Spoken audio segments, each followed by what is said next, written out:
नमस्कार। India debate में आप सबका स्वागत है। मैं हूं आशुतोष पाठक। मित्रों, पिछले कुछ दिनों से बल्कि कुछ महीनों से लगता है कि भारत की विमान सेवाएं इस तरह से अवरुद्ध होंगी और किसी की इस प्रकार से नजर लगेगी, इसकी कल्पना ना आपने की होगी ना हमने की है। लेकिन नजर बहुत गहरी लग गई है। एक के बाद एक विमान हादसे हो रहे हैं।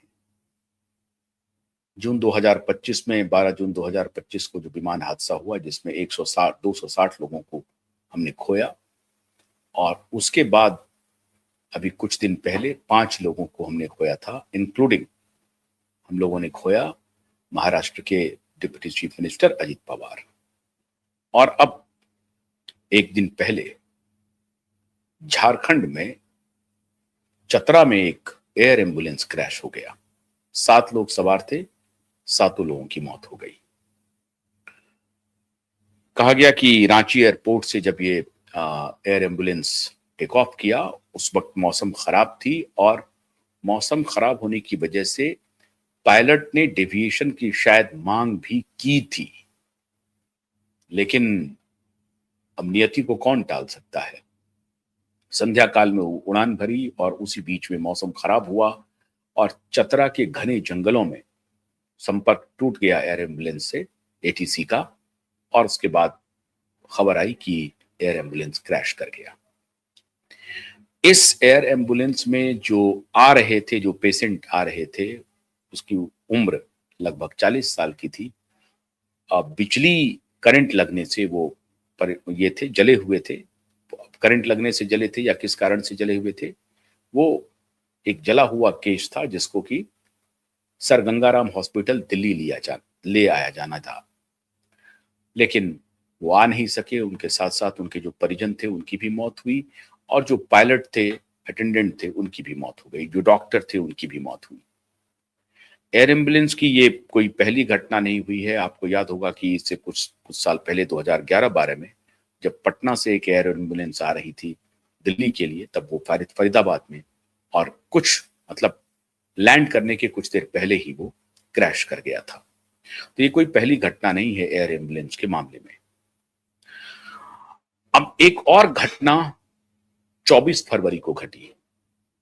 फिर से मेडे मेडे का कॉल गूंजने लगा, संदेश आने लगे। कोहराम मच गया।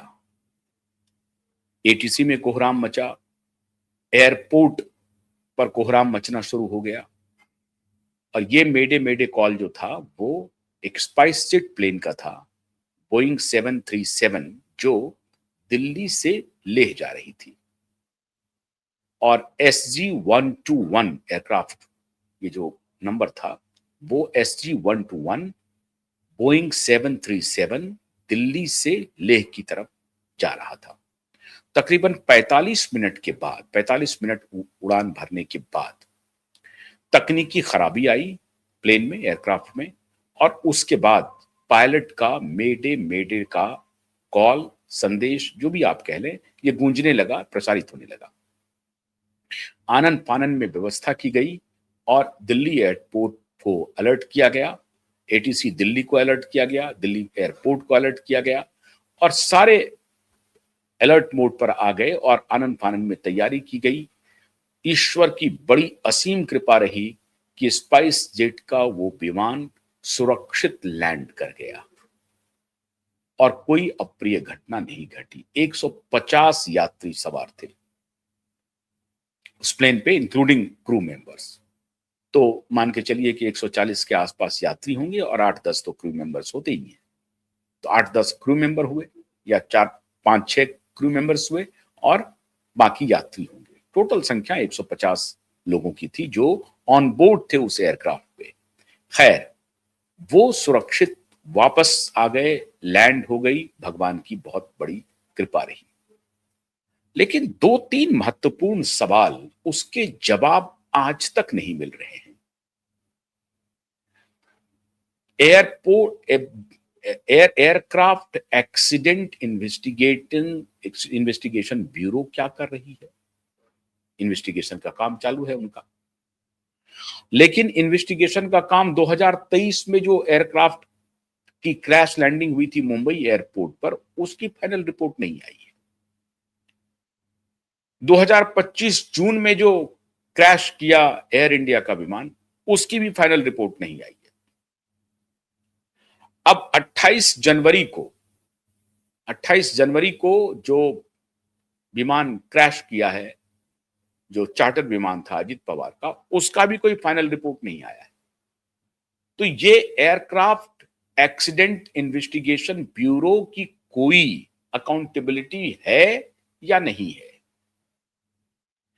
अगर पायलट ने परसों रांची एयरपोर्ट पे डेविएशन मांगा, समय खराब होने की वजह से, मौसम खराब होने की वजह से, मौसम खराब है उसकी वजह से पायलट ने डेविएशन की डिमांड की थी कि मौसम खराब है साहब, नहीं मिला। अगर नहीं मिला तो क्यों नहीं मिला, क्या कारण था? या उनको इस बात की अपेक्षा थी कि इतना मौसम का कोई ज्यादा महत्व तो नहीं है? जो व्यक्ति ऑन बोर्ड थे एयर एम्बुलेंस पे, जो मरीज हैं, वो 8 लाख रुपए का ऋण लेकर के आ रहे थे गंगाराम हॉस्पिटल। 8 लाख रुपए के, ये लास्ट लेग था उनको अपनी जिंदगी और मौत से लड़ने के लिए। वो आखिरी बाजी खेल रहे थे, वो आखिरी बाजी हार गए। 8 लाख रुपए का लोन लेकर के एयर एम्बुलेंस की सेवा लेकर के वो दिल्ली आ रहे थे, लेकिन आ नहीं पाए। 2-3 महत्वपूर्ण सवाल है। Air ambulance highly equipped hospital के लिए बना है और सुदूर इलाकों में जहां पर सेवा नहीं मिलती है, वहां से उनको लिफ्ट किया जाता है।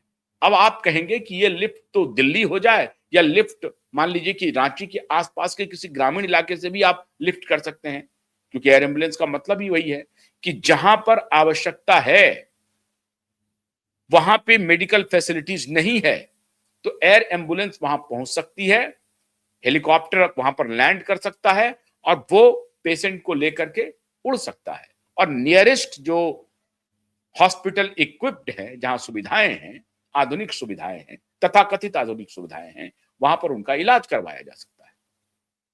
और एयर एम्बुलेंस खुद भी हाईली इक्विप्ड होता है, उसमें डॉक्टर्स होते हैं,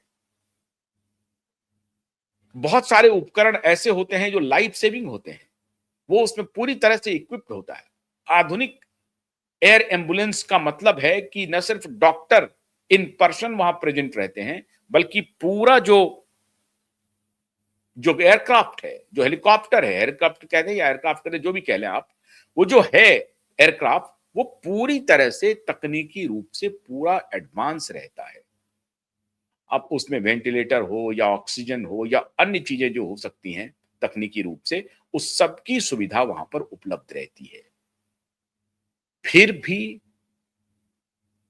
जान नहीं बच सकी। अब इसे आप कह सकते हैं तो नियति है साहब, ये एक्सीडेंट है, एक्सीडेंट कह करके इसको टाल दिया जाए। लेकिन एक्सीडेंट अगर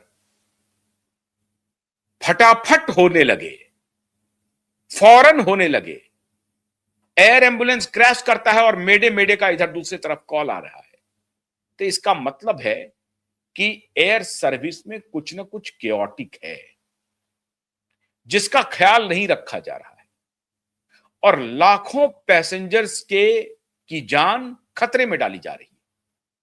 तो किसके इशारे पर हो रहा है, या कौन अपनी जिम्मेदारी से बच रहा है, या जिम्मेदारी से बचने के बाद भी, जिम्मेदारी निभाने के बाद भी इस तरह की घटना हो ही सकती है? क्या ये एक न्यू नॉर्मल हो गया है? किस तरह की घटना के लिए तैयार रहना चाहिए? ये होगा ही होगा, घटेगी ही घटेगी। जैसे इंसान आया है तो उसको जाना ही जाना है, ठीक उसी प्रकार से अगर एयर सर्विस है तो दुर्घटना होगी ही होगी। अगर ऐसी बात है तब तो अच्छी बात है। मैं इसके एक पक्ष पर मान सकता हूं कि सारी तकनीकी जांच के बाद भी, सारी एडवांस्ड स्क्रूटनी के बाद भी घटनाएं हो सकती है, यह माना जा सकता है। लेकिन घटना हो उसके बाद ऑडिट नहीं हो, उसके बाद इन्वेस्टिगेशन नहीं हो, इन्वेस्टिगेशन हो तो वो रिपोर्ट पब्लिक नहीं हो, रिपोर्ट पब्लिक हो तो जिम्मेदार को सजा ना मिले। अगर घटना घटना हो गई है, दुर्घटना है, वो किसी से भी हो सकती है, तब तो बात समझ में आती है। लेकिन कुछ दिन के बाद कोई विदेशी अखबार ये कहे कि पायलट ने जानबूझ करके स्विच ऑफ कर दिया था, फ्यूल स्विच ऑफ कर दिया था, और फिर उस एजेंसी का खंडन आए कि नहीं, ये बिल्कुल अनर्गल बात है, इस तरह की कोई बात नहीं है, अभी जांच जारी है, तब शंका होती है। आप और हम ये मानने के लिए तैयार हो सकते हैं कि घटनाएं फिर भी घट सकती हैं, दुर्घटना है, घट सकती है, उसको आप रोकना मुश्किल है, इसमें कोई शक नहीं है। लेकिन दुर्घटनाएं हुई क्यों, कैसे हुई, इसकी तो जानकारी आपको और हमें मांगना उचित है, या यह भी अनुचित है? अगर यह अनुचित है तब अलग बात है। घटना हुई, इस वजह से हुई, इस वजह को हम रोक सकते थे और इस वजह को हम नहीं रोक सकते थे, इतनी बात तो हो सकती है ना? नहीं हो रही है। हमने सीडीएस को खोया है विमान दुर्घटना में, उस विमान में सीडीएस को खोया है जो विमान दुनिया के सबसे सुरक्षित विमानों में से एक है, और उसमें भी कहा गया कि मौसम खराब था। ऐसे टेरेन से निकलने में वो विमान सक्षम है, फिर भी कहा गया कि मौसम की खराबी की वजह से उसमें कुछ तकनीकी खराबी आई। डबल इंजन वाला विमान तो 12 जून को भी जो क्रैश हुआ एयर इंडिया का, वो भी डबल इंजन वाला विमान था। लेकिन जनरल बिपिन रावत का जो प्लेन क्रैश हुआ, उसकी भी रिपोर्ट ऐसी तैसी ही है, कोई संतोषप्रद रिपोर्ट नहीं है। तो सवाल यह है मित्रों कि एयरक्राफ्ट एक्सीडेंट इन्वेस्टिगेशन ब्यूरो जो है AAIB, उसकी कोई जिम्मेदारी है या नहीं है? मेरा यह कहना है कि एक्सीडेंट हो सकता है, हम और आप सभी इस मामले में मुतमईन हो सकते हैं, कन्विंस हो सकते हैं, लेकिन क्यों हुआ, रोका जा सकता था क्या, ये तो जाना ही जा सकता है, और ये तो AAIB कर ही सकता है कि ये भी करने में नाकामयाब है। अगर जिस विमान का क्रैश हुआ था, जिस पर अजित पवार बैठे थे, उसी विमान का क्रैश 2023 में हुआ था, क्रैश लैंडिंग में मुंबई एयरपोर्ट पे, अब उसी की रिपोर्ट अभी तक नहीं आई। अगर उसकी रिपोर्ट आ गई होती तो शायद कुछ एडवांस हो जाता, कुछ बचाव के तरीके ढूंढ लिए जाते। अगर विमान में कोई तकनीकी खराबी है, या मौसम खराब था, या पायलट की गलती थी, जो विमान लैंड हो रहा था अजित पवार का, उसका ठीक से कैलकुलेशन नहीं हो पाया, और ये कैलकुलेशन मिस्टेक था पायलट के द्वारा, और इसीलिए वो बाएं पट्टी पर जाकर के हुआ। लेकिन सीसीटीवी फुटेज तो कुछ और कह रहा है। सीसीटीवी फुटेज तो कह रहा है कि लैंड करने के पहले ही, जब वो लैंडिंग पोजीशन में आ रहा है, तभी टिल्ट कर गया था लेफ्ट। इसका मतलब है कि पहले ही कुछ ना कुछ गड़बड़ी हो गई थी, जिसको पायलट शायद दुरुस्त नहीं कर पाए, उतना वक्त नहीं था उनको दुरुस्त करने का, और तब तक वो क्रैश हो गया। तो घटनाएं तो ऐसे ही होती हैं। झारखंड में मौसम खराब था और उनका संपर्क टूट गया, इतना मौसम खराब था सडन। और ये जो सडन मौसम खराब हो रहे हैं, कहीं हार्प टेक्नोलॉजी का भी तो नहीं इस्तेमाल किया जा रहा रैम्पेंट? और ये हार्प टेक्नोलॉजी का इस्तेमाल सरकार मान चुकी है। कृत्रिम बारिश कराने के लिए सरकार हार्प टेक्नोलॉजी का इस्तेमाल करती है। तो सरकार कहां, किस किस इलाके में हार्प टेक्नोलॉजी का इस्तेमाल कर रही है, क्या उसकी सही सूचना ATC को रहती है, एयरपोर्ट अथॉरिटी को रहती है, एविएशन डिपार्टमेंट को रहती है? अगर रहती है तो क्या वो पब्लिक कंजम्पशन के लिए है या नहीं है? पब्लिक को जानने का अधिकार है या नहीं है, या ये सिर्फ एविएशन डिपार्टमेंट को जानने का अधिकार है? क्योंकि हार्प से जो नुकसान हो रहे हैं वो तो हो ही रहे हैं साहब। हार्प ने दुबई में बाढ़ ला दिया बारिश से, सऊदी अरबिया में बाढ़ ला दिया बारिश से, वहां रेत को ठंडा करने के लिए कृत्रिम बारिश का इस्तेमाल होता है, और भी बहुत सारे कारण हैं। खारे पानी से बचने के लिए कुछ उनको शुद्ध जल चाहिए तो उसके लिए वो करते हैं। लेकिन हमारे यहां अगर हार्प टेक्नोलॉजी का प्रयोग हो रहा है और इसकी जानकारी मान लीजिए कि किसी स्टेट में है या नहीं है, क्या है, क्योंकि सडन जो मौसम खराब हो रहे हैं उसके पीछे कुछ ना कुछ तो कारण होगा। मौसम विभाग इसके ऊपर श्वेत पत्र जारी करे कि ये मौसम में जो सडन बदलाव आ रहे हैं उसके पीछे का रीजन क्या है। क्या इस पर कोई शोध हो भी रहा है या नहीं हो रहा है। लेकिन हार्प टेक्नोलॉजी का, कृत्रिम बारिश करवाने की जो टेक्नोलॉजी है उसका इस्तेमाल देश में हो रहे हैं और सरकार की जानकारी में हो रहे हैं। दिल्ली में पिछले नवंबर दिसंबर में दिल्ली सरकार ने अपनी लाज बचाने के लिए, अपना चेहरा छुपाने के लिए कहा कि हम पॉल्यूशन कंट्रोल करेंगे और कृत्रिम बारिश करवाएंगे। बाकायदा डेट शेड्यूल हुआ नवंबर दिसंबर का, उस दौरान कृत्रिम बारिश करवाई गई। अब अगर ये कृत्रिम बारिश हो रही है तो जाहिर है कृत्रिम बारिश केवल बादल आराम से आया और आराम से गिर जाएगा, ऐसा तो है नहीं। कृत्रिम बारिश में केमिकल का छिड़काव होता है और बादलों का फ्यूजन कराया जाता है। अगर वो ठीक से नहीं हो तो विभीषिका आ सकती है, कुछ भी हो सकता है। तो क्या इस सब का नतीजा हो रहा है? चतरा में जो प्लेन का क्रैश हुआ है वो सडन मौसम की खराबी का कारण बताया जा रहा है, और सडन मौसम खराब कैसे हुआ इसकी जानकारी तो मौसम विभाग देगा। तो किस किस इलाके में हार्प टेक्नोलॉजी का प्रयोग हो रहा है, कृत्रिम बारिश करवाने का प्रयोग हो रहा है, कृत्रिम बादल बनाने का प्रयोग हो रहा है, यह सब देश को जानने का अधिकार है। मित्रों, इसलिए जैसे जैसे टेक्नोलॉजिकल एडवांसमेंट हमारा बढ़ते जा रहा है, हमें सजग रहने की भी आवश्यकता आन पड़ी है। अगर आप सजग नहीं रहेंगे तो कौन टेक्नोलॉजी कहां आपको फंसा देगा, कहां आपकी जान सांसत में पड़ जाएगी, कहना मुश्किल है। इसलिए मौसम खराबी, प्लेन में खराबी, पायलट की गलती, इसके लिए जरूरी है कि जो एजेंसी जांच कर रही है वो अपना काम जिम्मेदारी पूर्ण तरीके से करे, और अगर वो अपना काम जिम्मेदारी पूर्वक करेंगे उससे देश को फायदा होगा। और मैं समझता हूं AAIB जिम्मेदारी पूर्वक काम अभी तक नहीं कर पा रही है। हम उम्मीद करते हैं कि करेगी, और इसका नतीजा यही हो सकता है कि पहले तो जो सबसे पहले जो क्रैश हुआ है उसका रिपोर्ट आप टेबल कर दीजिए, फाइनल रिपोर्ट दे दीजिए।